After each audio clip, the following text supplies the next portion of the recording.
Okay, so yeah, thank you everybody for being here. I'll just share these really quickly. So yeah, the title of the kind of work in progress paper that I wanted to present today is Tertiary Education in China's Engagement with Africa, Building Epistemic Communities. So kind of looking at mapping tertiary education exchange and support between China and Africa in what that looks like in 2025. But also understanding how that contributes to China's broader kind of geopolitical gambit through the lens of both relationality and epistemic communities. In this paper, I'm going to foreground epistemic communities a little bit more than relationality, just because it's kind of hard to get into the theory when we're quite limited on time. I mean, first of all, why is this important? I think sometimes it feels like it's a bit of a neglected topic in comparative and international education.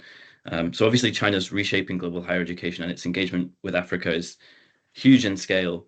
And so therefore, in turn, it's reshaping African higher education. And I kind of feel that despite its scale and significance, China-Africa educational exchanges and engagements, it's still often overlooked, particularly in this field. I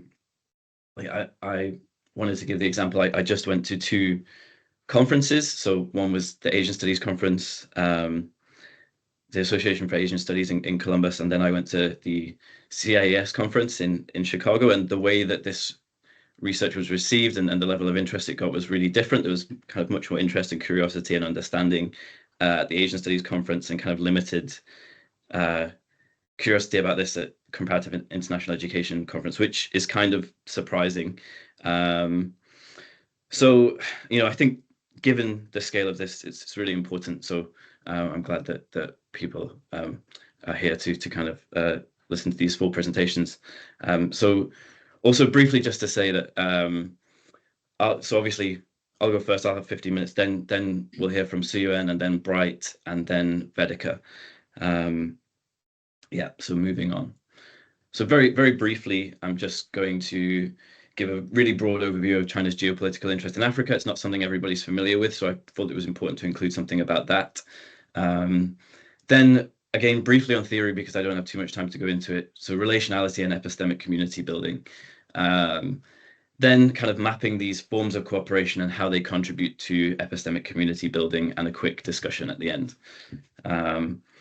So yeah, very, very briefly, the Chinese state views African countries as centrally important to its geopolitical strategy for several reasons. I've listed them there in the order that I believe is the order of importance, or order of kind of priority. So political support at the UN, like votes in the UN, Africa is an important kind of voting bloc. Remedying excess industrial capacity. So kind of like, what's often termed, if you're familiar with the work of David Harvey, for example, a spatial fix. So a spatial fix to problems of capital over accumulation, right? Also a source of natural resources. So China is not very energy secure. So countries across Africa, important sources of oil, oil and gas and rare earth minerals, things like that. Then also a market for low value consumer goods. I don't think that's really key, but it's also relevant. Yeah, so there was an expansion of foreign direct investment, initially in the Hu Jintao era, and then in the Xi era that's continued. So China is still the largest bilateral creditor for the continent, but with the caveat that there's been a recent decline in loans. And Chinese enterprises, state-owned enterprises, are really active across the continent. This statistic really surprised me. I think it says a lot about the nature of Chinese engagement, which is really focused on infrastructure, but also this soft infrastructure of people to people exchanges, as the Chinese government terms it, is also really important. So yeah, one third of large construction projects were led by Chinese enterprises in 2018, that's declined to a quarter in 2021. So there's this trend, towards a kind of retrenchment. So a decline in loans and a decline in construction projects, but still, a really important actor on the continent. So this notion of people-to-people exchange is really, really important. But first of all, just to kind of give you an idea of what this paper is, it's essentially a document analysis of primary sources, including Chinese Ministry of Education policies and pronouncements, Forum on China-Africa Cooperation action plans, and other things like press releases, and also official documents released by Chinese universities that have partnerships with African universities. In addition to those sources, and these are actually really important for kind of fleshing out this story of epistemic community building. So reports from Chinese state or state-affiliated media outlets. So, for example, Xinhua, China Daily, and China Global Television Network. So Xinhua is kind of internal for a domestic audience. China Global Television Network is for an international audience. So the people-to-people exchange. So Chinese states emphasize the importance of developing people-to-people exchanges with countries in the global south. So tertiary education support and cooperation is one means of doing that. I think it's quite important. It probably plays an outsized role. And when I say outsized, I mean relative to other kind of countries or powers that are involved in Africa, like the US and different European countries. So this is a really important part of China's geopolitical strategy in Africa. So there's been quite a lot written on other kinds of people-to-people exchanges, like trainings. So China trains journalists. It also does party-to-party exchanges, so trains politicians in left-wing political parties. Military and security training as well. But so the focus here is obviously on tertiary education, and the aim of the paper. So it's not just to map processes of, not just to map, where we are with tertiary education exchange, but also to understand how they contribute to processes of influence building, therefore refining understandings of how cooperation and exchange lead to influence. So very, very briefly, just because there's not much point in going into it in detail. But so this is a work in progress paper. It draws on the concept of relationality. I think it's really interesting and unique because Qin Yaqing is also an advisor to the Chinese government, and he's also the theorist that kind of came up with this. So it's helpful in that it both explains and influences the thinking of Chinese foreign policy makers. So Eisenman compares relationality to social capital theory. I think that's a useful comparison just for simplicity's sake, although it's not perfect. So there are parallels in the way that the two approaches emphasize personal network building and trust building through relationships and reciprocity. So central to relationality is viewing power as emanating from a web of relations rather than as a result of material forces such as economic or military strength. So the power resides with the relations rather than with one side. So that's the difference between this and, for example, soft power, where the power belongs to one side. So the power is within the set of relations. So I also wanted to talk about how these relational networks represent epistemic communities, or issue networks. So a network of professionals with recognized expertise and competence in a particular domain and authoritative claim to policy relevant knowledge within that domain or issue area. So the construction of these communities of scientists or social scientists, legal scholars, things like that, with access to policymakers. So you'll see later how the Chinese government facilitates access to policymakers for academics, allows for the altering of perceptions about international problems and issues, and promoting particular values and practices around those issues. So the first example So I'm going to discuss 4 different examples and then explore how they're used for network building. So the first one is student mobility. So as of 2018, which is the last year for which statistics are available, China hosted 60,000 students on degree-bearing courses from across the continent. 6,385 of those were doctoral students, some of whom will return to their home countries to seek academic jobs. And an aim in policy texts of training academics in China is to produce a cadre of future elites who will tell China's story well, so contribute to China's discursive power. So in the context of academia and the examples that I'm going to draw on later, this essentially means producing knowledge that's aligned with the narratives that the party state wants to promote. And one interesting example of how these goals are achieved, and so from a previous project, I have hundreds of international students on my WeChat account, and around 2021, 2022, there was suddenly a lot of them were being taken on study tours to Xinjiang. So I think that's really interesting.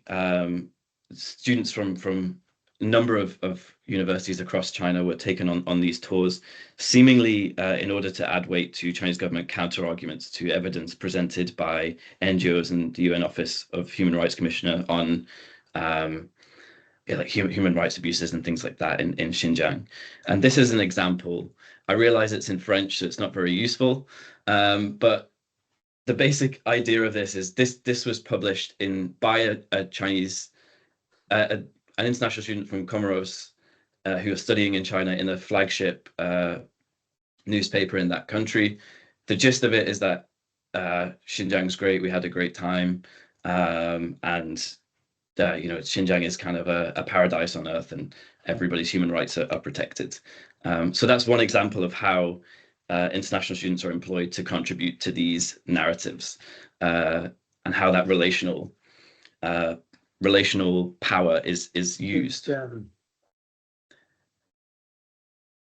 I realize I have just a couple of minutes left, so I'll just kind of wrap up quite quickly. Yeah, so global issue networks, I think this is really important. So one interesting way of thinking about it is changing patterns of global knowledge production in a kind of a war of position. So displacing one discourse with another. So creating alternative institutions and alternative intellectual resources within the existing kind of global milieu.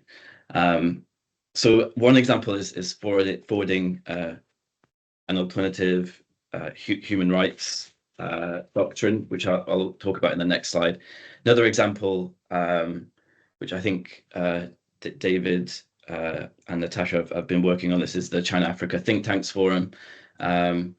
So academics and policymakers are brought together. I think that's the really important part of it, to share views on a range of topics, and obviously a certain view that's quite positive about Chinese involvement in Africa, for example, or on the nature of that cooperation is obviously encouraged and forwarded. Then the South-South Human Rights Forum is another similar example. So China seeks to forward a human rights doctrine which emphasizes the rights of states to sovereignty, emphasizing that every state has the right to implement a particular understanding of human rights. So very different to the notion of universal kind of individualist human rights. And yeah, the explicit goal of that is to, according to who was then the China's permanent representative to the UN in Geneva, is to enhance China's soft power and influence by translating domestic governance philosophies into international consensus. So again, it's all about displacing dominant discourses and replacing them. So university partnerships, the 20+20 partnership scheme, and more recently 100 universities plan. So partnerships between sometimes relatively prestigious universities in China, and usually kind of quite highly regarded universities across the African continent. So often focused on local needs and centered around the Confucius Institute, but also kind of beneficial in a number of ways that I'll discuss at the end, and I'll wrap this up in the next couple of minutes. The final example, more recent, is Luban workshops. I think this is really interesting as well. So technical vocational education and training provision, named after a Chinese carpenter from the Zhou dynasty. So 16 workshops across the continent. So this is kind of developed really quickly, and it's more recent. It was originally established by the Tianjin kind of municipal government. Then it was kind of co-opted by the national government when it became quite successful. So there's already 16 workshops across the continent. I think what's important about these workshops in terms of relational power building and network building is that it's, according to Chinese state media, an important platform for the export of Chinese technology, quality standards, and equipment. So in some ways, it's similar to offerings from other countries like Germany and Japan, but generally they don't include equipment donations and training to use particular equipment, whereas that seems like an important goal here. So training workers to use Chinese equipment. So for example, Huawei, a Chinese telecommunications company, provided the equipment for the Luban workshop in Kenya. So that highlights the role of these workshops in exporting technology. Yep, so I think relational theory is useful in explaining these interactions in a way that foregrounds agency. The benefit to African states and to individual students in this interaction is very clear. So the students are obviously provided with an opportunity to undertake training, which is beneficial to both themselves and their home country. Scholars are given a platform to publicize their research and an opportunity to attend all of these conferences. Often it's kind of paid for or subsidized to attend think tank forums and the South-South Human Rights Forum. So the weaker side in these asymmetrical relationships is able to access resources that it wouldn't otherwise have access to. And in that sense, African states and individuals benefit, human capital development, things like that.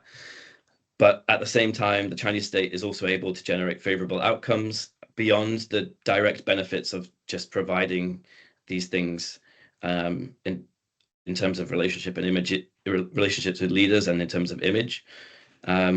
So the favor that the Chinese government is doing is then returned. So the development of a network of people-to-people relations benefits China, and that is able to utilize these networks. So, for example, the forums that I mentioned and the doctoral study represent the building of epistemic communities. And the goal of developing those epistemic communities is challenging norms that kind of undermine China's position in the global political economy. So doctoral study and forums create opportunities for interactions wherein a particular interpretation of a norm is encouraged, for example, on human rights. A network of experts is socialized into a particular view on this topic. So these forms of cooperation are leveraged as part of a broader struggle, which is central to Beijing's foreign policy, increasing its international discourse power. Yeah, and at the same time, some of these forms of exchange are more related to China's economic engagement. Some university partnerships, such as those focused on mineral, oil, and gas extraction capacity, seem to be related to Chinese interests in securing access to those resources. So I didn't have too much time to go into the university partnerships, but many of them are focused on different kinds of resource extraction.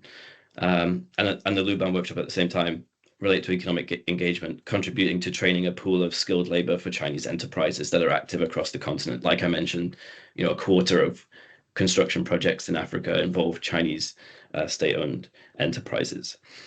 So these examples demonstrate the role of relational network building as soft infrastructure development to complement and buttress other forms of engagement and influence building. So I'll leave it there and I'll hand over to Si-yuan, and thank you very much for listening. And I look forward to hearing your questions.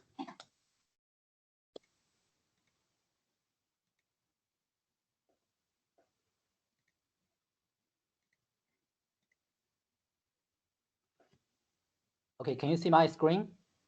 Yes, yeah. Perfect. Great. Okay, great. Right, thanks, Ben, for introduction. Good morning, ladies and gentlemen. My name is Si-yuan Li, and the title of my presentation is Institutionalizing Chinese Language Teaching in Africa, the Role of CIs, Confucius Institute, and Classrooms. First, let's begin with some general information about the CIs in Africa. This year marks the 20th anniversary of the first CI in Africa, located at the University of Nairobi, Kenya, while the first CI worldwide was established in South Korea in 2004. Africa now hosts 67 CIs across 47 countries. As part of my PhD at the University of Leeds and my current job in China, I had the opportunity to visit 12 CIs in 6 African countries. While the CIs have faced challenges in some Western countries, particularly in the US, where more than 100 have been closed, their presence in the developing world, especially Africa, has been steadily growing. This growth is largely attributed to shifting geopolitics. In 2020, China restructured its international language and culture promotion strategy by dissolving the CI headquarters, or Hanban in Chinese, and established 2 separate entities, the Chinese International Education Foundation, CIEF, and the Center for Language and Education and Cooperation. This restructuring signals a decentralization trend. Professor King and I have conducted research on these CI closures and strategic changes. Below are 2 published articles on this topic. Let's talk about the operational features of African CIs. Like most CIs, these in Africa are joint ventures set up through partnerships between Chinese and local higher education institutions. This collaboration brings some real benefits, like securing official status within the local education system and allowing the CI to use the partner universities' resources, such as their building, staff, and local networks. This means CIs don't have to worry about building their own infrastructure from scratch. However, there's sometimes a bit of paradox. Local partners aren't always as involved in the day-to-day operations of the CIs as one might expect. To reach more people, African CIs are pretty inclusive, offering programs open to anyone, no matter their race, age, or financial situation. Tuition fees are generally affordable, and many CIs offer scholarships to top-performing students. On top of that, CIs often set up local Confucius classrooms or teaching centers to expand their reach and make Chinese language teaching more accessible in local communities. But it is not just about language teaching, language learning. African CIs organize a whole range of cultural activities to boost their presence and build stronger connections with local communities. For example, they host summer and winter camps where students get the chance to visit China. These trips offer first-hand exposure to Chinese culture and language, making students more invested in learning Chinese. CIs also motivate students to keep progressing by encouraging them to take the HSK exams, which can lead to scholarships for studying in China. In fact, many CI students, after completing their studies, whether at the CI or a Chinese university, end up securing jobs with the CIs, Chinese companies, or other China or Chinese-related organizations or businesses. In a way, CIs in Africa also act as recruitment agencies for Chinese companies and organizations, supported by local Chinese embassies. They help African individuals find job opportunities in areas like teaching, translation, tourism, and Chinese companies. This collaboration creates a network that connects people in Africa with career opportunities related to China. In a sense, CIs offer local individuals the opportunity to study Chinese language skills and earn degrees. They employ various strategies to attract people to their activities and training, providing them with Chinese knowledge and certificates. These training experience and Chinese certificates are recognized by CI and China-related organizations, enabling individuals to secure China-related jobs or careers. In this way, they benefit from their CI experiences. At the same time, they contribute to the expansion of CI knowledge locally, joining the Chinese network and spreading it to others. This helps increase China's influence as its network grows. As China strengthens, the skills and certificates gained from the CI become more valued, offering individuals real benefits like a pay rise or more job opportunities. As their social status rises, individuals are likely to continue supporting the CI and China's presence locally. This creates a dynamic, sustainable cycle where more African individuals are encouraged to join the CI, benefiting from the opportunities it provides. In short, the CI plays a key role not only in spreading Chinese language and culture, but in linking African individuals with Chinese companies and organizations and beyond.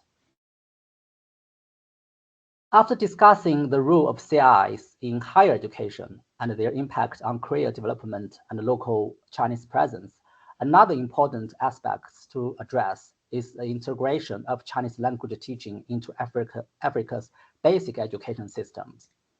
As of December 2024, 17 African countries have officially integrated Chinese language teaching into their national curricula at the basic education level. To explain this, I will focus on Uganda as a case study, showing how the CI at Makerere University has played a key role in institutionalizing Chinese language teaching in the country. The CI at Makerere University is the only one in the country. It serves as a central institution for the implementation of Chinese language teaching, supported by a structure comprising 3 key pillars as shown in the chart. The first pillar is teacher training. The success of Chinese language teaching in Uganda relies heavily on qualified local teachers. To address this, the CI launched a teacher training program in March 2018, aiming to train 600 secondary school Chinese teachers. The program, implemented at the Confucius Classroom at the Luoyang Institute of Technology, was developed by the CI in collaboration with Uganda's Ministry of Education and Sports and the National Curriculum Development Center. The program spans 9 months, consists of intensive language classes, specialized teaching skills, and teaching practice. Trainees are required to commit to teaching Chinese for a minimum of 3 years upon completion. Since its inception, 145 teachers have graduated from this program. The second pillar is curriculum and syllabus. The syllabus and curriculum are critical components of any education system, guiding what teachers teach and students learn. In 2018, the Uganda Ministry of Education and Sports approved the lower secondary Chinese language syllabus, followed by the upper secondary syllabus in 2022. These syllabus were developed by CI experts in collaboration with the National Center for National Curriculum Development Center. Textbooks published by Chinese publishing houses were chosen for local schools to use. The third pillar is examinations. Examinations play a key role in institutionalizing Chinese language teaching. The CI trained examination and assessment officers of Chinese at the Uganda National Examination Board, or UNEB, who developed the O-level and A-level Chinese language exams. The exams were reviewed by a panel of CI Chinese experts and Ugandan educated in China.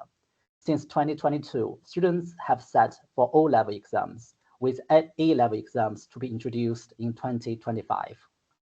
As of November 2024, 100 local schools offer Chinese language courses, though the Ugandan government aimed to expand this to 2,000 schools.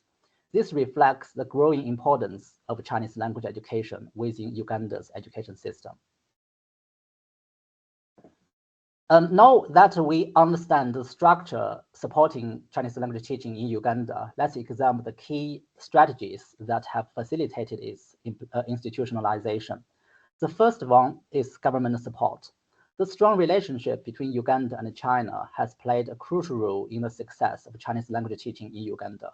The Chinese Ministry of Education funds teacher training programs covering food, accommodation, and allowance. Additionally, the Center for Language Education and Cooperation, previously Hanban, supports the development of Chinese language syllabuses. The second one is teacher training strategy.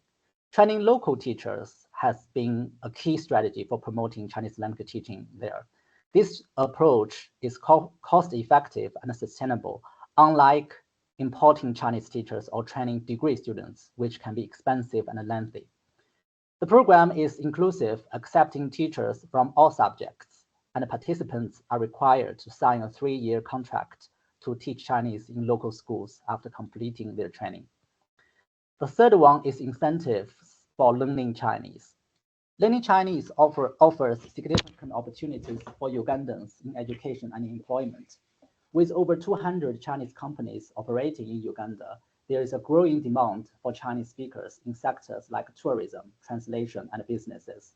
Chinese language skills opens doors to higher education in China, jobs with Chinese companies, and roles in various industries. As one local expert highlighted, knowing Chinese enhance job prospects, especially in Uganda's emerging sectors linked to China. The fourth one is activities and competitions. The CI Uganda promotes Chinese language learning through cultural and educational activities, such as a nationwide Chinese song contest held in October 2024, which I observed. The event attracted over 1,000 people, with 17 finalists performing Chinese songs. Winners received prizes like mobile phones from Techno, a popular Chinese brand in Africa. The competition also led to the formation of a Chinese club at the hosting school, further promoting the language. Now let's have a quick look at the thing of this song competition.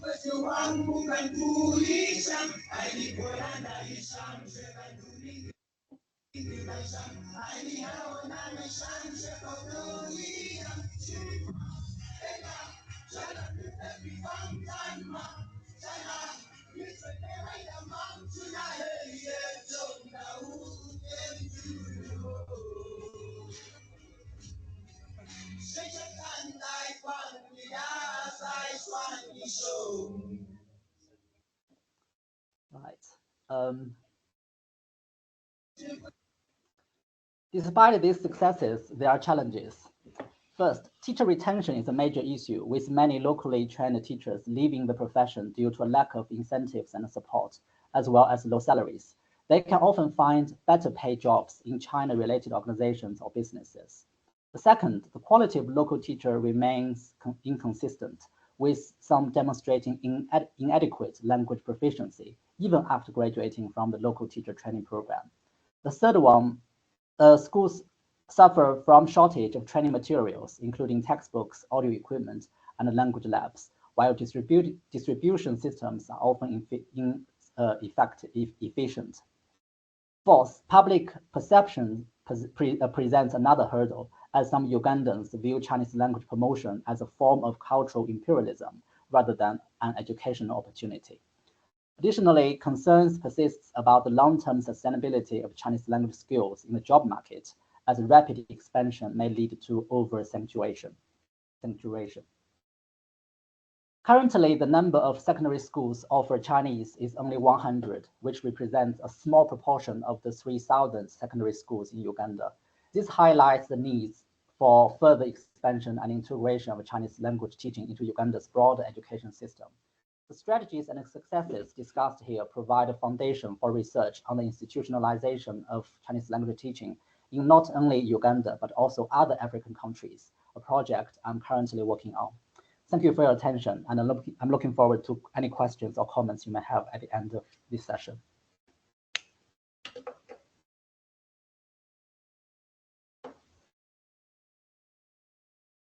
You're muted, Ben. Yeah, but I think Bright isn't able to make it. So Vedika, if you're ready, yeah, you have about 20 minutes, so take your time.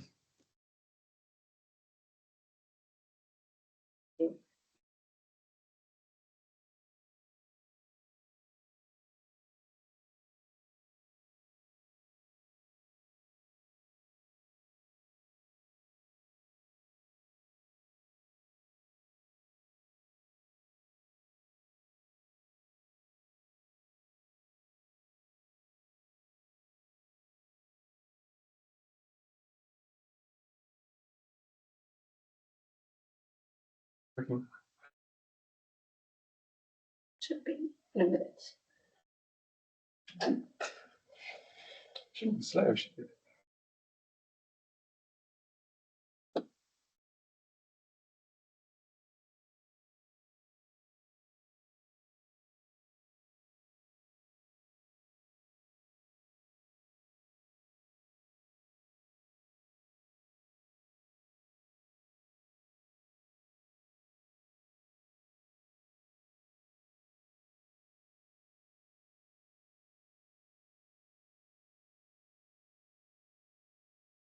It'll take a minute, so if you want to take questions in the meantime. Well, it should be immediate, shouldn't it? Yes, I don't know whether we. I think I just need to rejoin. I need to rejoin the call. So. Do you? Okay, fine. Mhm. I mean, do you want us to take questions now? Or? Yeah, why not? Why not, Ben? It's a good idea. Yeah. Or well, I guess because I think Professor King has some comments to make as well, but I think we need to leave those until after Vedika's presentation. So maybe we'll take a couple of questions now, and yeah, we'll see if we can answer those before Vedika is able to rejoin. I can see in the room, but to help you, but Jan's got his hand up. Yeah. Different. Yeah, I had a question on Benjamin's presentation earlier, and that relates to. I mean, it's a question for all of you, I guess, but it relates to this question of whether these initiatives that you presented contribute to building epistemic communities across China and the African academic community. And listening to the presentation, I was thinking of those decades of Western cooperation, perpetuating dependencies, as we know, academic dependencies between African and Western communities through these partnership mobility schemes, etc., and largely contributing to reinforcing asymmetries. But at the same time, what they did somehow, even if it's on a small scale, they contributed to creating epistemic communities, which become epistemic communities only at the point when they become autonomous from the schemes. And so these communities of academics from Africa and collaborators from other parts of the world, developing their own autonomous relationship, becoming critical of the schemes themselves, etc., etc. And this is the point where I think we can begin to talk about epistemic communities, or what Bourdieu called the collective intellectual. And I wondered whether there was any sign of those in the way you're defining epistemic communities here, and whether these, for instance, Chinese academics involved in those partnerships were beginning to develop autonomous, co-authoring publications, traveling, developing new beats, etc., with their colleagues. Are they known of colleagues in African universities? Do they teach? Do they contribute to? So, is there a sort of epistemic communities that is actually building in an autonomous way out of the schemes that were presented? Sorry, it's a bit long, but Great question. Yeah. Ben. I guess maybe others can also contribute to answering this as well. I suppose what I've done here is kind of a first step, and it's a document analysis which is quite limited, so it's hard to have a really good understanding of exactly the things that you've mentioned there, like the extent to which scholars are actually networking and are able to kind of work on papers together and things like that. But I suppose what I'm talking about, it's easy to draw an equivalence between. It's always easy to draw an equivalence between China and the West, but I think, and what's happened between the West and Africa historically, I think there's always a risk there, and it's better to view China on its own terms and view these processes on their own terms. And I think a really important difference is the level to which this is state-driven. And I think I understood epistemic communities slightly differently. So I mean, the idea of these epistemic communities, as I understand them and as I saw them in the documents, is it's not to be critical of what's happening. It's to be socialized into a particular view on a range of issues like China-Africa relations, international law, human rights, and I'm sure tons of other issues that these think tank forums and different kind of journalism forums and things like that are kind of designed to forward. So yeah, so I think the aim of these from the Chinese state's perspective is to socialize scholars into particular view and issues and change discourse in a certain way, and whether more critical views would result from these, I'm not sure. That's kind of the next step, and I wonder whether others can speak more to that. But I don't know if Vedika, are you ready to present? Maybe we can come back to this afterwards. Yeah, no, I was going to stay here, but let's go to Vedika first and then come back. Yeah.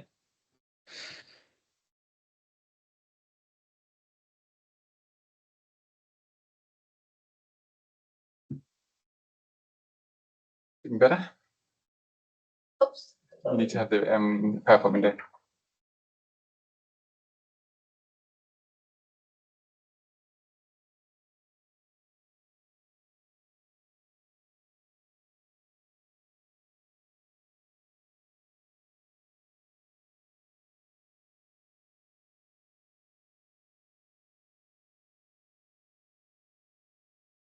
Just 1 second, it's ready.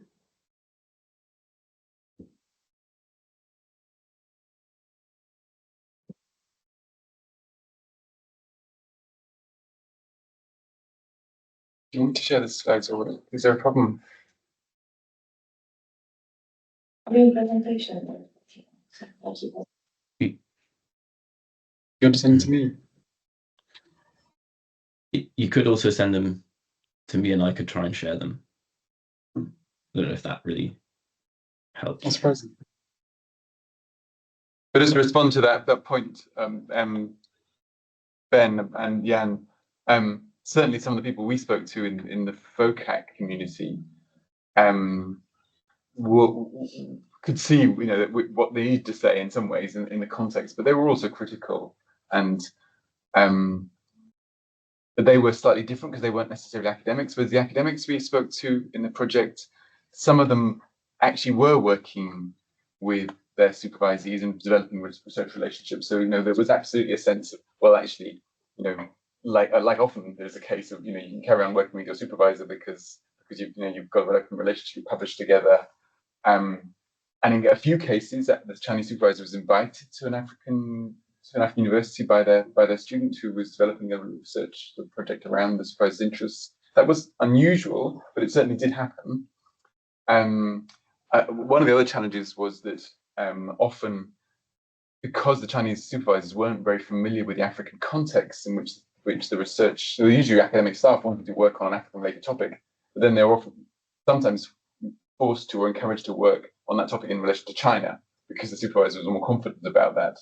So you've got this sort of attempt at reaching out, but the challenge often for the supervisor of the English language skills, and some of the researchers we spoke to have spent a long time learning Mandarin in order to work with the supervisors, or often were the go-to people in their team to help publishing in English. So you absolutely there were communities, but across challenges and differences.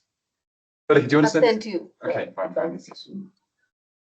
Okay, I've got them here, and here they are, and I will share them right now.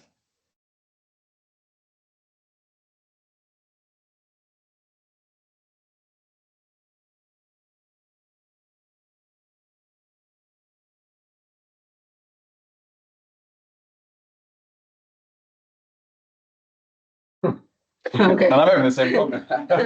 It's all gone so well this conference. Why on earth is that happening? Well, I wonder whether it's possible to just present without them. I know that's really difficult. Yeah. Why don't you start talking? And I'll work on it. Okay, sure. Hello, everyone. I'm Vedika. I'm from India, and I've done my bachelor study at Lady Shri Ram College for Women in India. And after my first year, I went for an exchange at National University of Singapore, where I did my classes in various disciplines under the Faculty of Arts and Social Sciences. And then coming back to my undergraduate degree, I was at that time a bit more interested into international relations. And so I did a master's level exchange program at Sciences Po Paris, which was mainly learning about different aspects of international affairs. And then I did my master's in China as a Yenching Academy scholar in Peking University. And the master was in China studies with specialization in politics and international relations. And so having been myself an international student in China, I was very much interested in learning about other international student experiences in Chinese universities. And I've also, during my master's, I also researched on student experiences as a part of the program at Yenching Academy, which was basically understanding the learning outcomes of students undertaking this interdisciplinary area studies program within China. And so growing from that, I joined the Master's in Higher Education here at the University of Oxford. And after my graduation, I joined this project by CGHE with Professor Mills and Dr. Natasha Robinson. So the presentation is basically, oh, the previous one. I'm sorry. The next slide. So this presentation is basically tries to encapsulate the findings from our project. And as we know, the idea of Africa-China collaborations are often phased into this narrative of South-South cooperation, implying that there is a similarity between the two contexts of both of them being the part of the South, right? But in our study, the findings kind of revealed that there were stark differences between the systems, between both these systems, which were in the similar so-called category of the South. And so therefore to try and understand these differences, the presentation has the title of The Tale of Two Cities, which is a metaphorical title to kind of delve into and analyze these differences and similarities that exist and how that kind of facilitates collaborations and creates challenges for collaborations. So next slide, please. Yes. So in this, this is just a brief background of the China and Africa collaborations in the space of higher education. It started from the Forum on China-Africa Cooperation, known as FOCAC, has been a key institution that has facilitated greater, say, Chinese investments within higher education in Africa. And this is mainly through the channel of scholarships which are given to African students to study in China. As Ben has already outlined, the idea of people-to-people cooperation that also exists within these collaborations. So in 2018, there were 80,000 African students in Chinese universities, and about, say, 10% of them say around 8,000 were doctoral students within African university. And this is just to say that the collaborations have been intensifying so far, and we also have the China-Africa Universities 100 Cooperation Plan that aims to further these cooperations between China and Africa within the higher education space. Talking a bit more about the project. So in this project, we did qualitative interviews with 27 African doctoral students, and these were from Ghana, Tanzania, and Ethiopia, respectively. And the countries were chosen because they were the highest number of recipients of Chinese government scholarships within these countries. And so, as you can see, they were like a majority of them were from Ghana, but we also had students from 7 students from Tanzania and 3 from Ethiopia. So within Africa, the government has endeavored to enhance doctoral capacity within university systems. And this is very much prevalent within the specific countries of Ghana, Tanzania, and Ethiopia. And as a result, the universities have encouraged their teachers to pursue doctoral studies for further academic promotions. And this has been also done with the objective of increasing the capacity for supervision of doctoral students further within universities in Africa. And so most of these candidates that we were interviewing were actually teachers within African universities and aspiring to return to their universities in Africa and take up positions of responsibilities within universities. Majority of them were also recipients of Chinese government scholarships. These were Chinese government scholarships or provincial scholarships which were offered by the government, and they were enrolled in universities of Project 211. So in terms of the universities that they were enrolled in, I think they were mostly enrolled in middle tier universities within 211. So these were like beyond Tsinghua and Beda, and I think we had just one participant from Fudan, but otherwise they were more into like other universities beyond these top elite universities as we know them in China. But irrespective of that, they were Project 211 universities and did have a high capacity for research and infrastructure within in these universities. So a bit more about the participants. These were like narrative interviews that were conducted with the participants, and these were all conducted online during the period of 21 and 22. Most of them were recruited through social media and snowball sampling.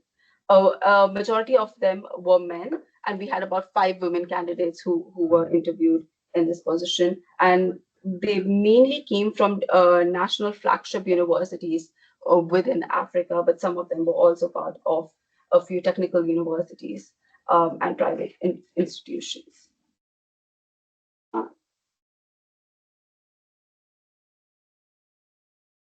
So this slide basically summarizes briefly the findings of the project.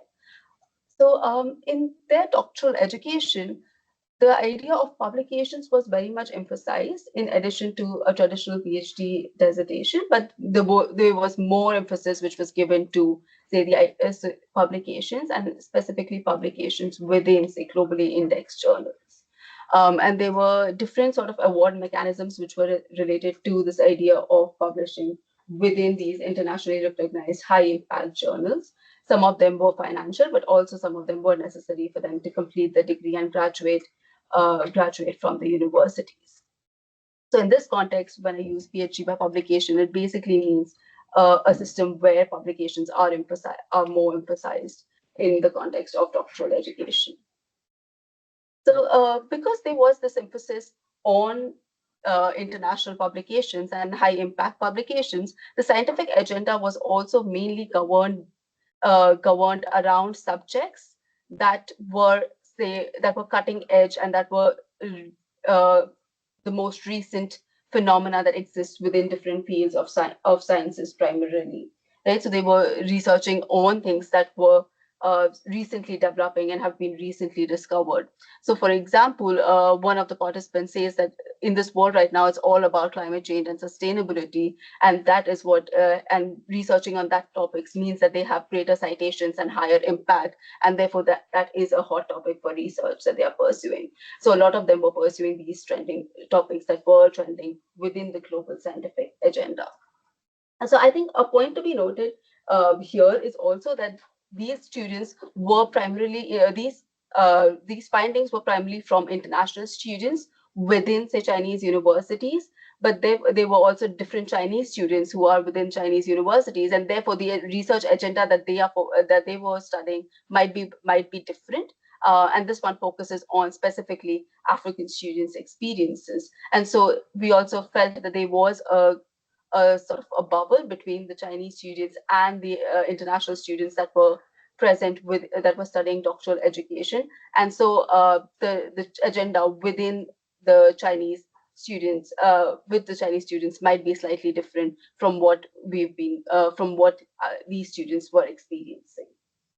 So as you can see, the flows kind of analyzes that there is this publications which they kind of which they pursued within the doctoral educations, and the kind of credentials that these publications also offered them could flow toward was something that they could take back to Africa, and these were the credentials that they were transferring back to the universities upon their return, and also the academic knowledges that has been acquired through this process. And this academic knowledges include the knowledge on these cutting edge research and these topics that have been acquired, that was also, say, kind of flowing back to Africa through these students.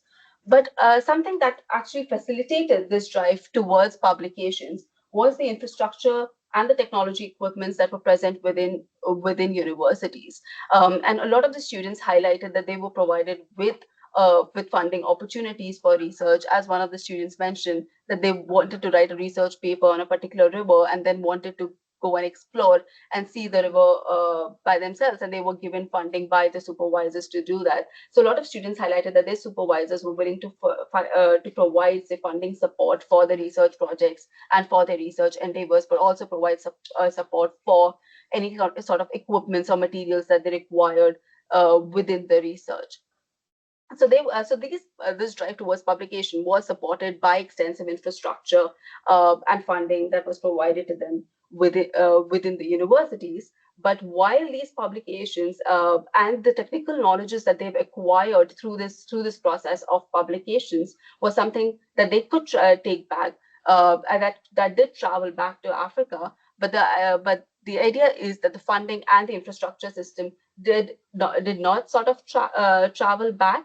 And so a few participants who actually who returned to Africa after pursuing the doctoral education did say that they might be challenges in continuing this sort of publications, in continuing to publish in these high impact journals when they return back home. And as one of the participants outlined, that coming from a place where you could search and read any paper to a place where even if you have good internet connections, access to paper was not easy. And so therefore this sort of systemic differences and infrastructure differences that existed between the systems what was a predominant feature. And to answer the question that was put out earlier, there were also challenges in collaborations that existed, because participants did say that they wanted to collaborate, that they did have networks within China, and they did have, say, relationships with, and some of them did have relationships with their Chinese supervisors that they could potentially use to collaborate with in future.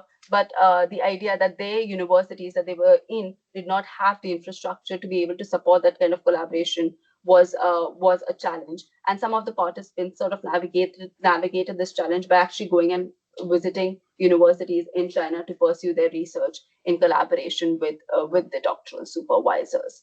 So this was a form of collaborations that did exist, but they were challenges of infrastructure. One of the participants who said that they were trying to build networks and collaborations, but the Chinese supervisors that they were part of could not really find avenues to invest infrastructure within the university in Africa, and therefore they felt that any sort of collaboration would have challenges, and therefore the collaborations could not come through. So the next slide. So here, sort of placing these findings and positioning these findings in the context of the global publishing landscape, we find that there are certain shared challenges that both, say, China and Africa face within the global publishing landscape. And these challenges are primary, and both of them are somewhat placed in an inherent disadvantaged position within the so-called landscape that we see, which is, say, dominated by say, global citation indexes and the bibliometric rules that they come that sort of constrain the space for journals who are not publishing in English to be indexed, for instance, and to be visible within the global science. So they are challenges that both of these regions face, but their trajectories are sort of different, and the positions within these systems are therefore also different, right? So, for instance, in the case of China, which scholars have argued has aspired to be the global leader of knowledge and is currently the leading producer of research output in the world, but in terms of international impact or contributing to, say, global exchange, there are certain challenges that research from China faces, right?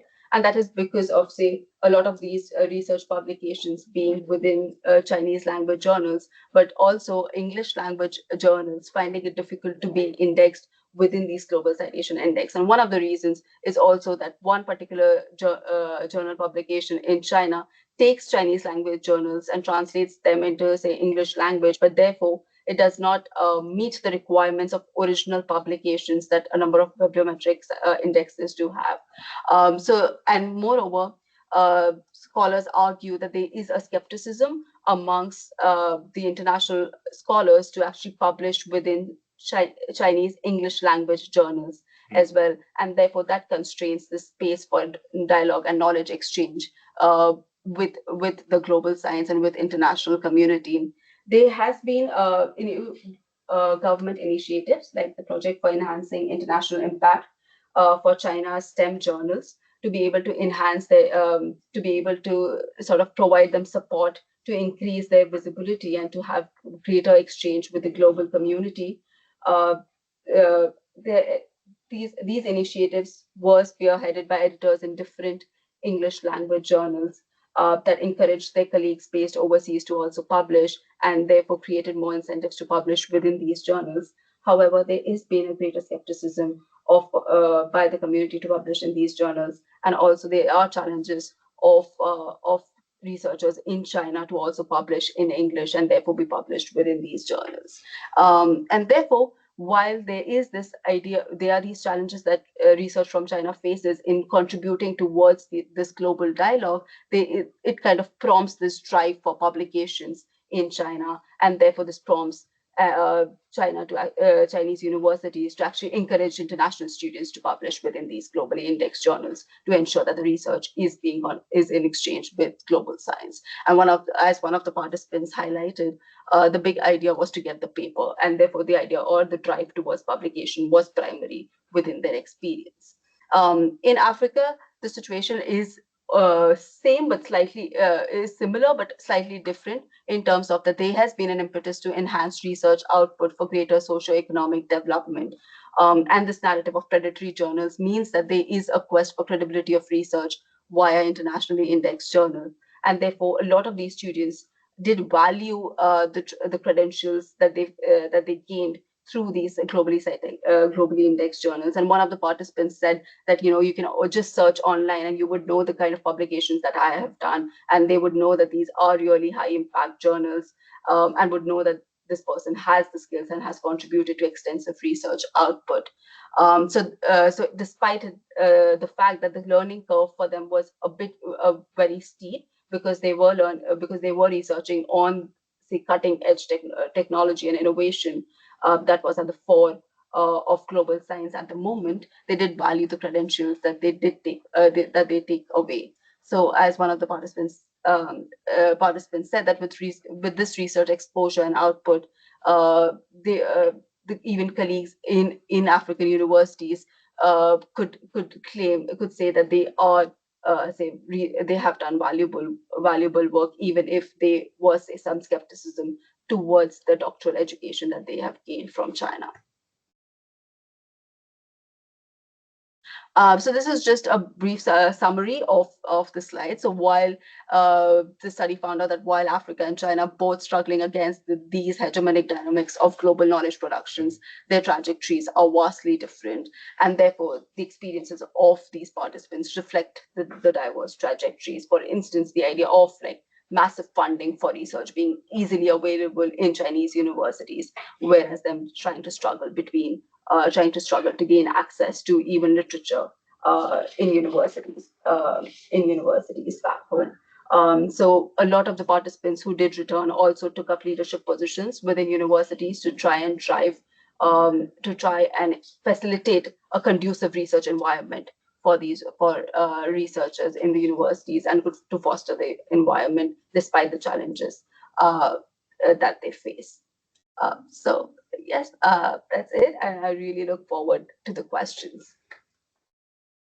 Brilliant, thank you. Well, I think there were three presentations that really, there's a lot of overlap, and I think this will lead to some really interesting discussions. We're now going to have some comments from Professor King. So whenever Professor King's ready, we'll have comments for a few minutes, and then we'll move on to questions from the floor. Let me just, can you just confirm that you can hear me? Yes, perfectly. Yes. You said a few minutes, but I was told that I could have 10 minutes. So yeah, that's absolutely fine. Yeah. You might let me know. You might let me know when I've come to the end. We started late. A few comments first on you, Ben. One of the first things perhaps to check with you is whether epistemic communities are similar to or different to communities of practice, which one of your colleagues in the University of Glasgow and I worked on about 20 years ago and produced a book about that. I think it's quite an interesting area, communities of practice. And of course, there are some of the disparities that are implied in some of the analysis that Vedika has made between China and Africa. But there are some, also, when you look at these communities of practice and your relational concerns, it is worth noting the question that was raised while we were waiting for Vedika to get her presentation organized, raised some interesting issues, whether the role of these communities of practice encouraged by the British Council, by the Alliance Française, by USAID, and by the German and Japanese and other parallel language and culture promotion organizations. It would be useful to connect what you're saying about communities of practice with those that were encouraged both before and after the colonial period. A second thing that I got from listening to your presentation was a critique that China was using some of these international students coming from Africa to give them a particular angle on Africa, on China. You had a slide in French, which I had encouraged you to put into English if you wanted people to read it. Which didn't take account of the kind of work that Barry Soutman and colleagues have done on Xinjiang. So it would be interesting to know whether, to what extent China was presenting Xinjiang as a paradise or something more complicated, as I think Barry Soutman and his partner have presented. You pay some attention to whether the human rights agenda, the Universal Declaration of Human Rights, is alleged by some of the southern parties to be a Western document. Well, I do think it's worth looking at who put together the UDHR. You probably know who put it together, but not everybody knows who the committee that was responsible for the text. Where were they from? Well, one of them was from China, a very well-known scholar. One of them was from Chile, another well-known scholar.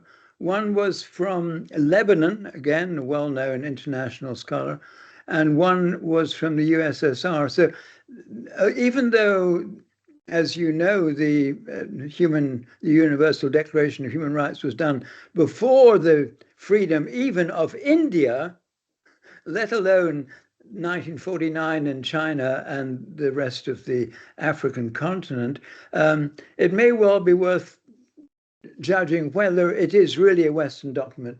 Another point I'd just like to make is you commented about the Luban experience as if this is a part of a game for exporting Chinese technology. Okay, there may be a dimension of that, as there has been with many of the other powers who have offered technical training in Africa. But it might be worth noticing that the Luban is not aimed at Africa alone. We have a Luban workshop in England, and that is promoting Chinese cuisine. Well, I don't know what kind of conspiracy lies behind that, Ben, but I don't think it's the exposure of Chinese technology. Chinese cooking seems a jolly good export and something that we need. So I think those conference. How about that? so the much larger number of Luban, even though the majority of Luban workshops are in Africa, they are in many other countries of the world. Si-yuan, you have done a valuable paper, and I think the only couple of things I would like to raise for you is the difficulty of knowing to what extent the 100 schools which have absorbed or agreed to teach Chinese in Uganda, one wonders to what extent the capacity for learning and teaching and writing in Chinese has expanded over that period since they were started. I would like you also to comment on your view of what Ben Mulvey was saying about the CIs. That's my second point. The third point is what is the extent of the cultural penetration through these CIs? Is it something, I mean, you show so many different dimensions of the CIs, and it was very nice to hear the kids in Uganda singing in Chinese, but I wonder to what extent the 200 Chinese companies in Uganda are profiting from graduates from the CIs and CCs. And a similar question would be raised about the much larger number of Chinese companies in Uganda, in Ethiopia, and in Kenya. Finally, a few questions for you, Vedika.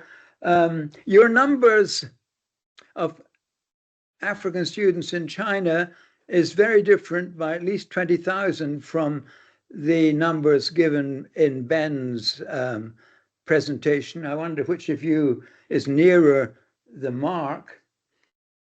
You say that's a tale of two cities in your title, but we don't actually learn very much at all, Vedika, about Chinese students and Chinese lecturers working in Africa. In fact, we learn nothing about that. There's a question, therefore, about to what extent are Chinese students going to Africa? And what is the parallel to what you're talking about in knowledge flows, therefore, in Africa of Chinese academics? And the answer must be partly given through looking at what Si-yuan and Ben have said. The answer is the Chinese academics and Chinese volunteers are actually teaching in the 67 CIs and also in the Confucius classrooms in Africa. But they're not, the Chinese students are not in the universities of Africa, and it's perhaps a point that you ought to make.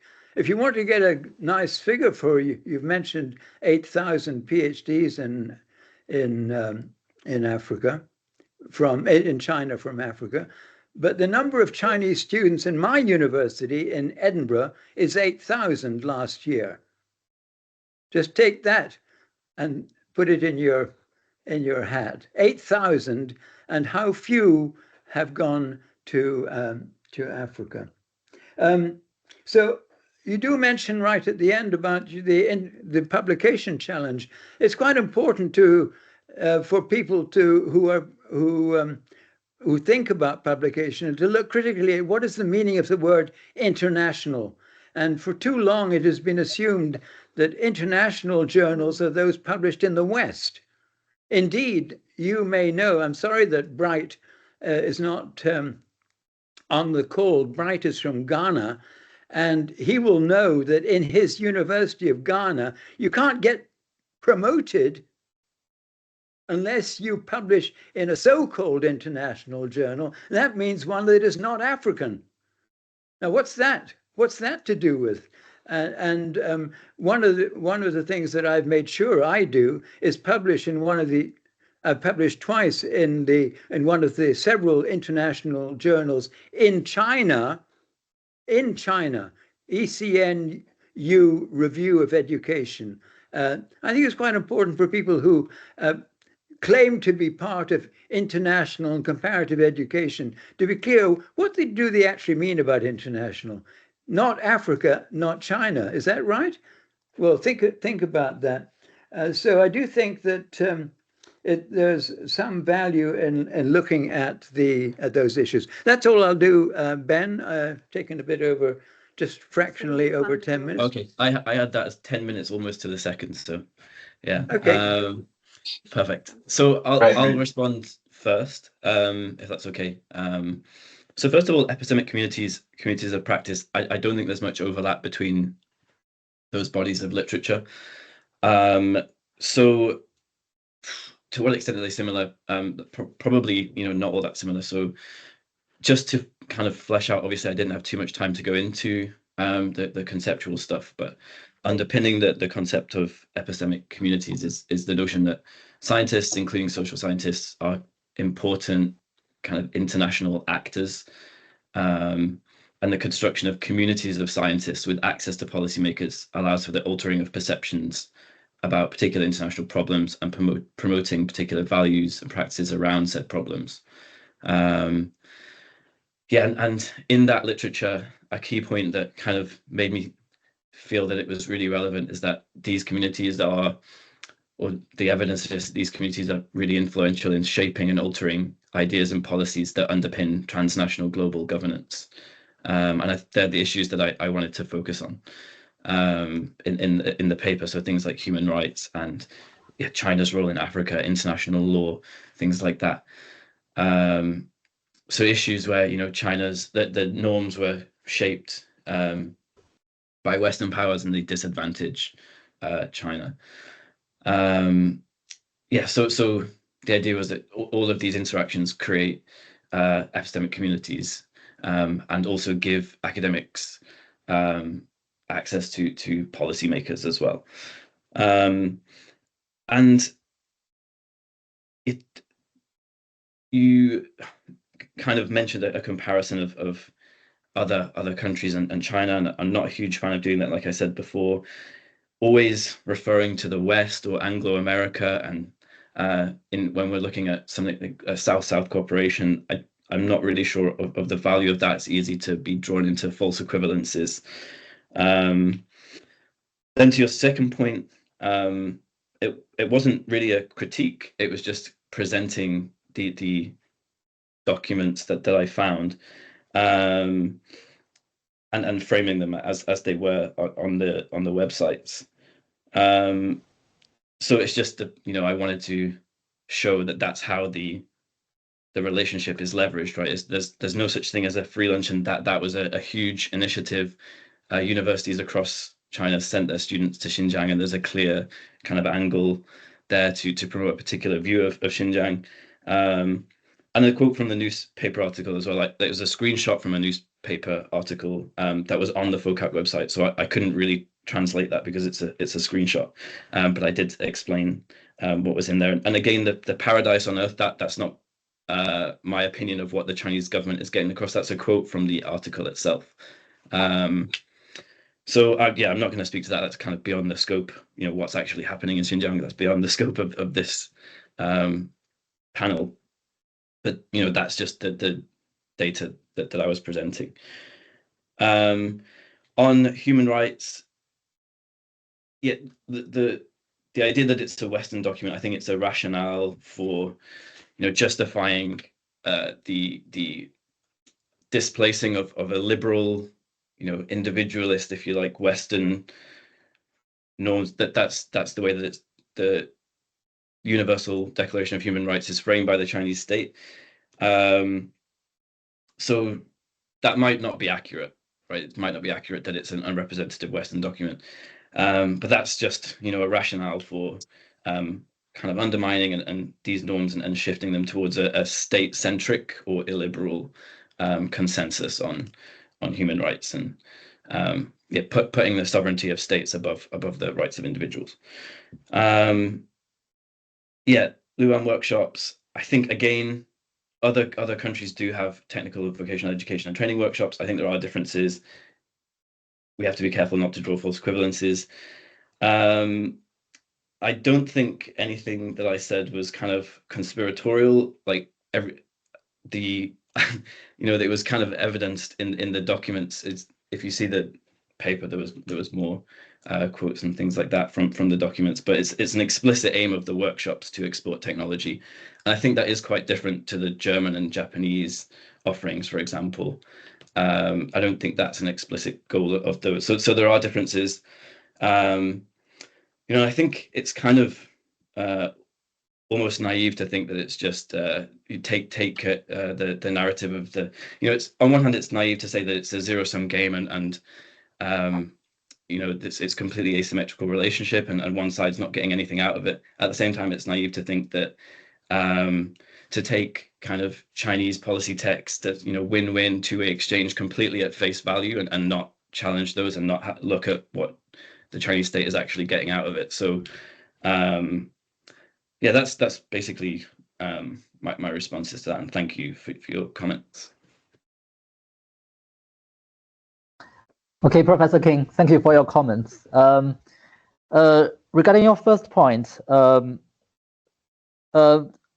the field work, all the principals I interviewed said they are eager to teach Chinese in their school. The only problem they have is they don't have a Chinese teacher.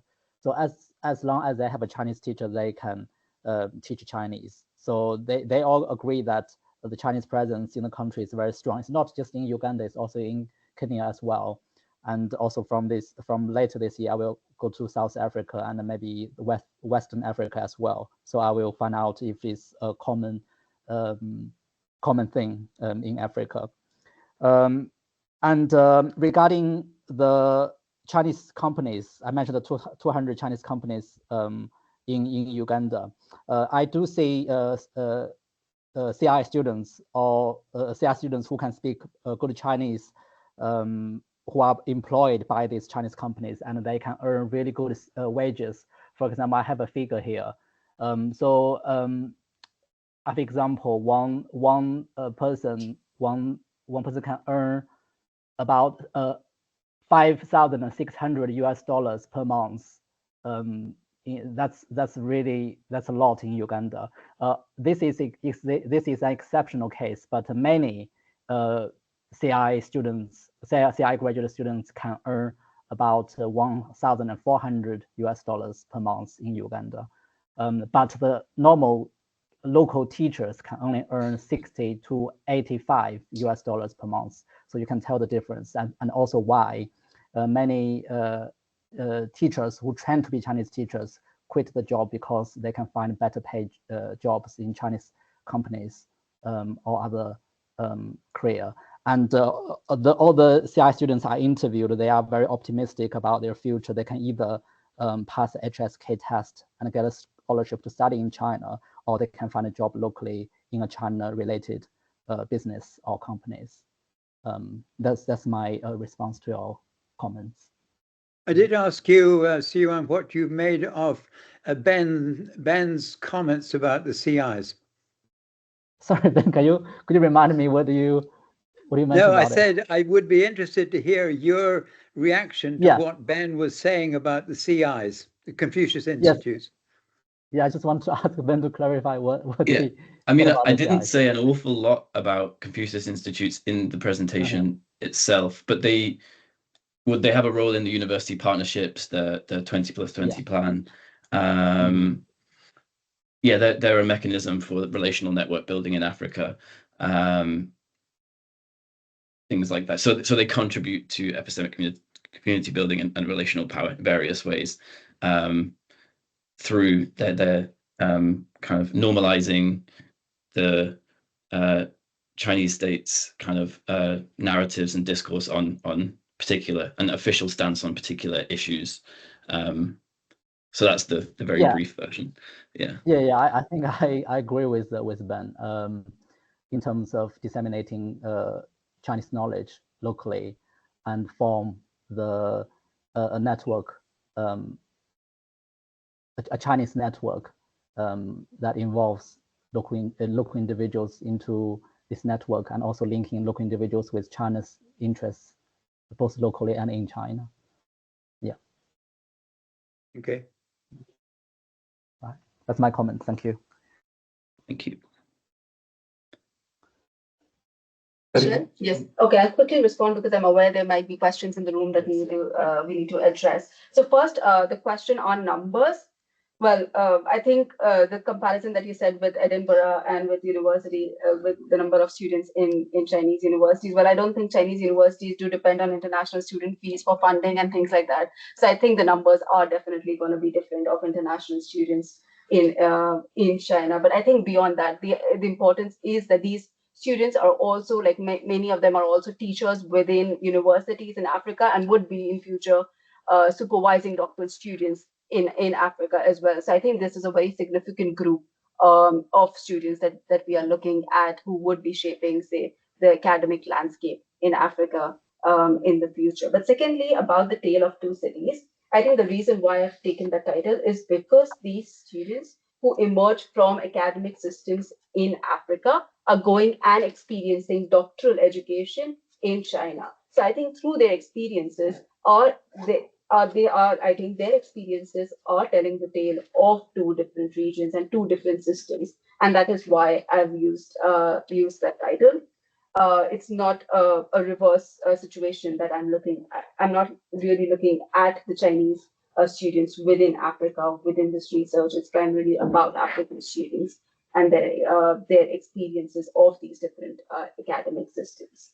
And thirdly, I think you made this very important point about what we consider as global and what we do consider as international. And I think that is what this research is also giving a critical insight about how this global landscape is sort of a salient force within the two systems. And as the question was pointed out, this is while there is space and potential for creating alternative epistemic communities within these interactions and within the specific South-South mobilities or these mobilities of China and Africa, but we think that there is the global publishing landscape and it's just so predominant within these interactions that it constrains the space for creating alternative epistemic communities. And then it is more driven by the need to publish within these journals, which does not foster the space to create these communities, but rather to sort of adopt prevalent methodologies that are in the landscape. So I think this idea of what is global and what is international is definitely very much prevalent within these interactions. Yes, but any questions on the floor? So maybe we'll just have 5 minutes for the questions, and then we give people a chance to have a break before the next session. That'd be great. Thanks, Ben. Yes. Yeah. All right. Thank you very much for your presentations. I'm just trying to draw connections across and make a comment and ask a question about, and I think from the theme, you could see a state-driven sign sort of relationship. And I want to understand what you think about the agencies of universities in Africa. I mean, for instance, the scholarship program, I'm thinking largely driven by individuals applying for these programs on their own and then going and working. I don't know if that's a bilateral or a memorandum of understanding relationship. So what do you see of you, Mark, in terms of the agencies of institutions in Africa in driving this collaboration, and also African governments? What's the role what role are they playing in this relationship? So is it more of an import sort of approach, or is much more future more equivalent collaboration between these two states? Don't quite get that. There's a couple more in the room, if that's okay, Ben. Yeah, that's fine. Yeah. Should we take them all at the same time? Yeah. We've got lots of guys. Okay. Akio Shonezawa from Tohoku University, Japan, and thank you very much for the really enjoyed brief presentation. I'm sorry that I missed the first part of Ben's presentation. And my question goes to the Vedika and also the Professor Kenneth King. that I had a privilege to work with the Professor Kenneth King when I was at Nagoya University Graduate School in International Development a long time ago. And at that time, you found a kind of similarity between the Japanese approach to Africa and the Chinese approach to Africa. And I think it's a really interesting commonality. And then the question is that the India is now becoming new player to get into the Africa. And probably the Vedika's point of the language, the publication in the Western publication is one of the key that, how the Indian perceive the performance of the academic collaboration. Maybe it must be different with the Japanese one, the Chinese one, because we are much more strong our own language culture. So that is the point I'd like to ask you. That do you think that there is a difference in the commonality on this? And the Professor Kenneth to the Professor Kenneth thing that what I know, the kind of communication with the JICA and some university colleagues in Japan to the Africa is that we really envy the China now because they have money and resources and the human and everybody, and then this is really drastic, and we can't do that. But the point is that we tend to be a competitor each other, not really a collaborator among the non-countries. So do you think that there is a kind of a possibility that to change the kind of landscape by, or it is too optimistic on that? Thank you so much. So interesting. There's a couple more, Ben. Yeah, we could take them and then maybe we'll just try and answer really briefly for each one. Yeah. I do have a couple of questions. I'll try to be quick.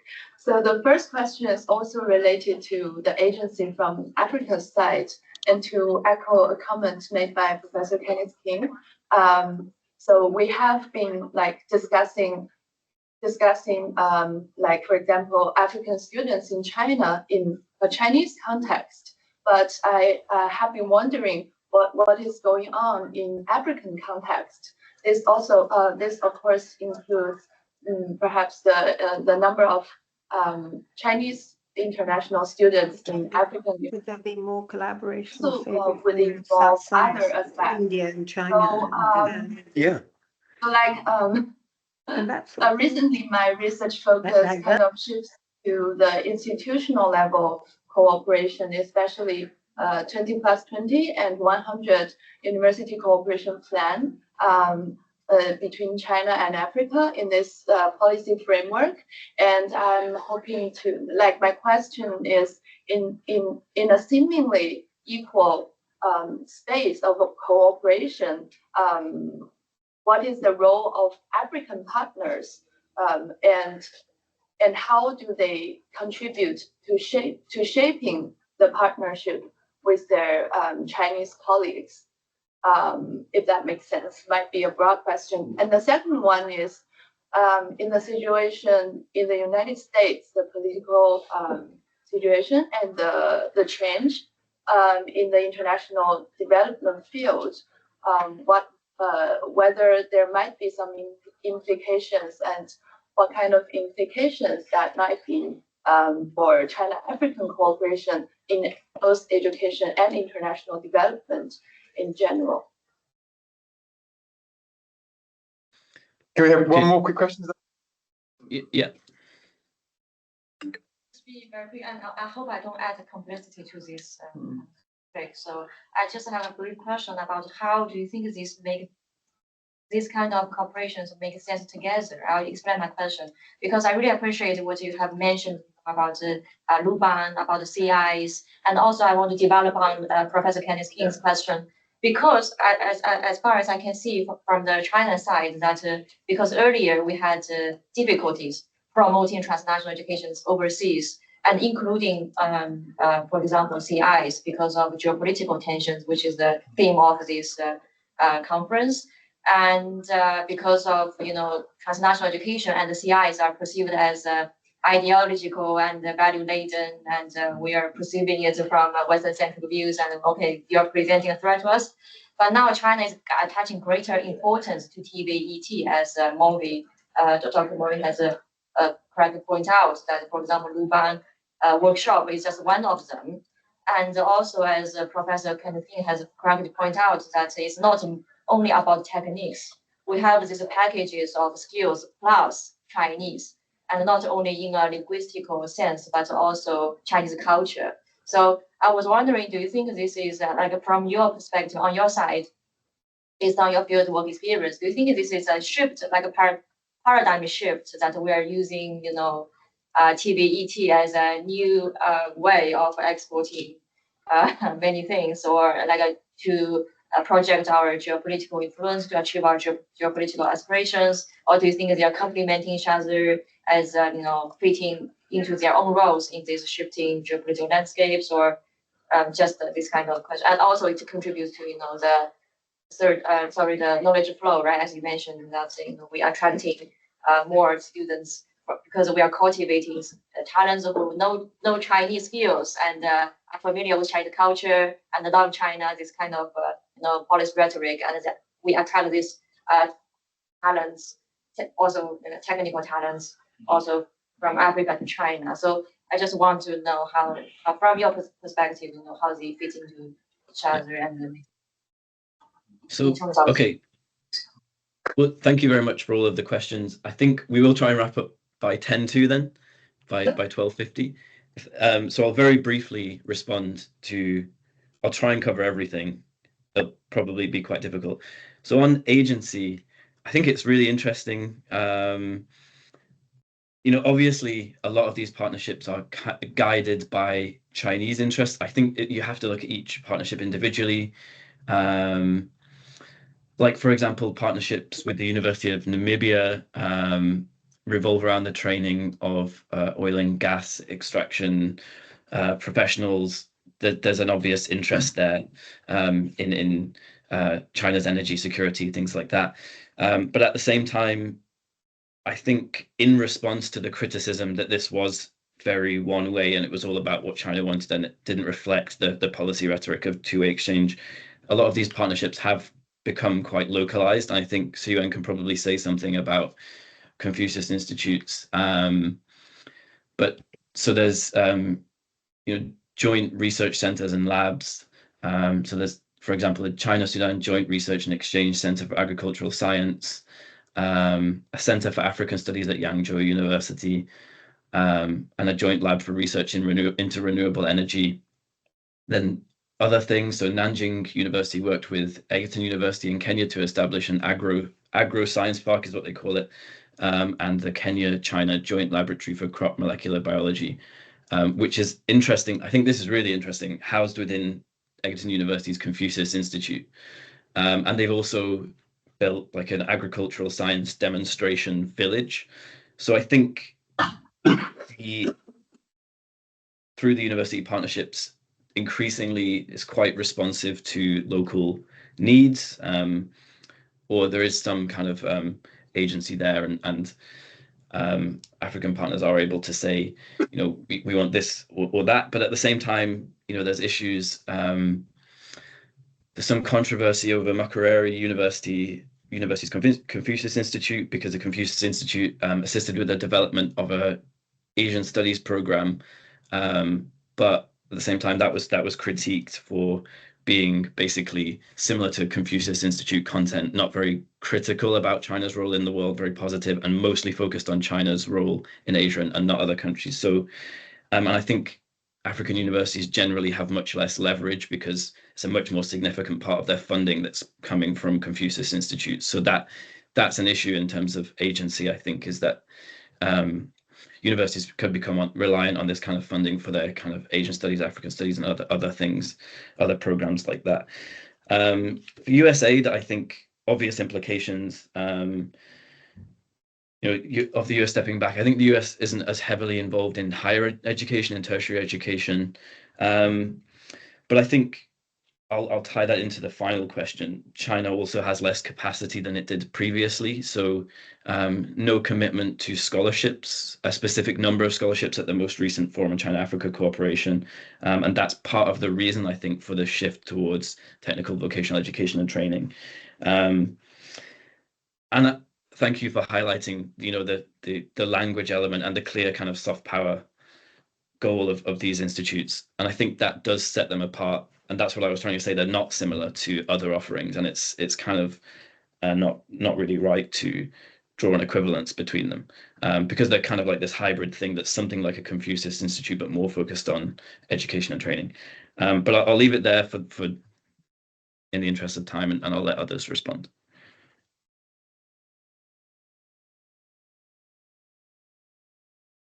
Can I say a couple of words?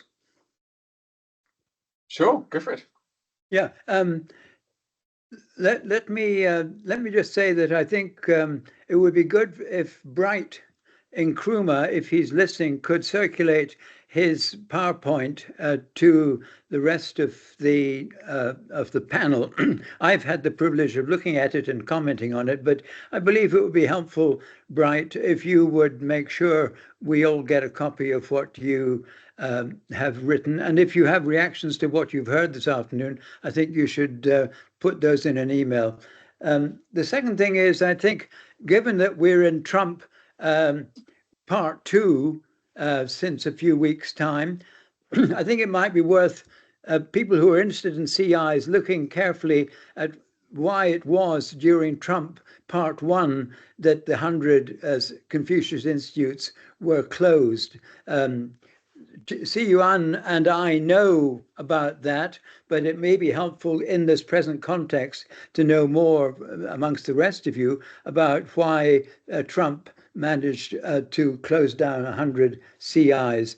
On the point with our Japanese friend, please, would you write to me and say a bit more about what you're doing? I didn't get all that you said, but I do say the following, that I've done some work on China, Africa, as some of you will know, 2014. I've done some work on India, Africa, in a book published with an Indian colleague a couple of years ago. And I look forward to doing something on Japan, Africa, if I get some support from you guys in Japan. So thanks again for participation in this. And Vedika, I don't have anything further to add on yours, but look forward to hearing more from you. Well, unless there's any final comments from anyone else, then okay. Yeah, I think we'll wrap up there. So thank you everybody in the room. I can't see your faces in enough detail, but I know Akiyoshi, and so hello, and yeah, thank you for coming, and yeah, and thank you for all your questions. It's very useful and helpful in thinking about this paper, which is a work in progress, and this was great. So thank you to all the speakers as well. It's great to get us all together in one room, even if it's virtually. And Ben, thank you for chairing convening online. It was quite a challenge, and next year we'll get a better camera. Well, yeah, I'd say you can't see me at all, can you? So it's... Great, thank you very much, everyone. Thank you. Bye-bye. Bye-bye.